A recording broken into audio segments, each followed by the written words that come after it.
My name is John Sullivan. I've been a building and remodeling contractor for 35 years. We're based in Wolcott. Was partners with my brother for 25 years. Of those 35, 10 years ago, he left the business and entered the seminary. And he's now the rector of the Basilica in Waterbury. I was invited by Father Mosdy, who was the rector here at the college at the time. They were interested in building a chapel. Got started slowly at first. Some initial drawings were done. There was a brother on campus here. He was a seminarian at the time, a German brother, Brother Paulus, world-class artist, this fellow was. And he came up with a design. It was an octagon with a dome originally. There was a model built, and then it went on paper. And we were originally going to be working with a German firm who was going to do the superstructure, the heavy timbers, and then they were going to be fabricated in Germany. They were going to be shipped over here.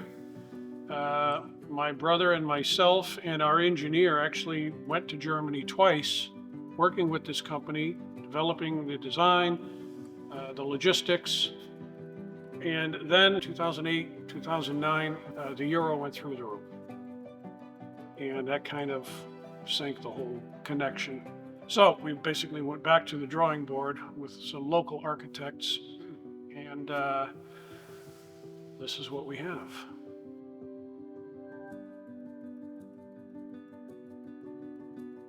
For the superstructure, we used a company out of Vermont, Vermont Timber Works, and this is pretty much all they do. They do these heavy timber buildings.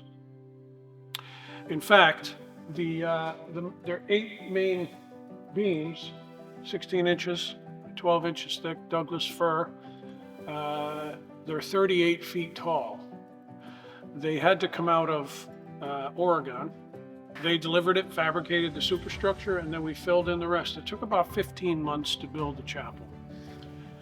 But about 2 of those months, there was no work going on because we went from just a regular shingled roof to an imitation slate, and we blended the colors. We had a couple of different designs with that, but we had to wait 2 months till that was fabricated. So it basically stopped the job for 2 months, and then we just had tremendous craftsmen coming in. The Venetian plaster, we brought in a specialist to do that. And I was just so proud of the workmanship, everything, even the iron rails on top. You know, the fellow that did that was an absolute artist. And then, you know, there was a few additional things added at the end. The iconography over the sanctuary.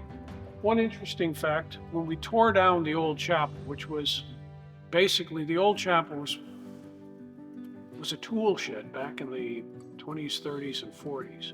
Just a big shed. They converted it to a chapel. And we demolished it right on this spot. We saved some of the rafters. And we made the cross over the hanging from the sanctuary. That was made from the rafters of the original chapel.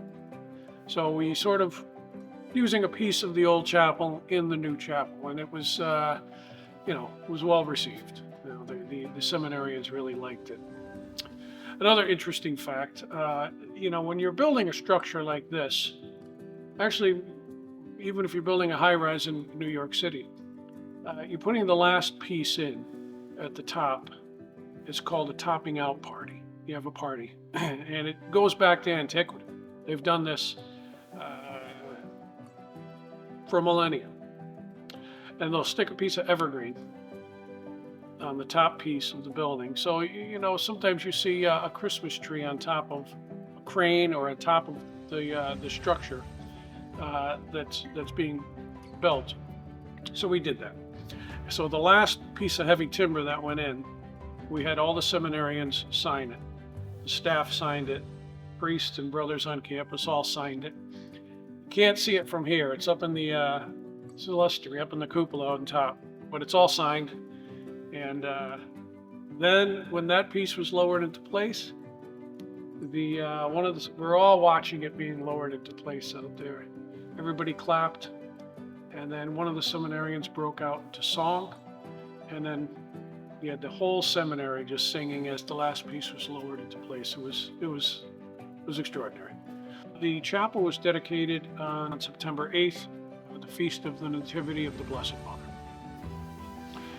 And the place was full of priests. All the seminarians were here. It was, standing room only. And it was extraordinary. It was quite the sight to behold. And it was just a very proud moment for me. It was like I say, I've been doing this for 35 years, and I consider this the crown jewel of my construction career. So we've built a number of churches, we've renovated dozens of churches, but this was the crown jewel of my construction career. I couldn't wait to get up to go to work at moment.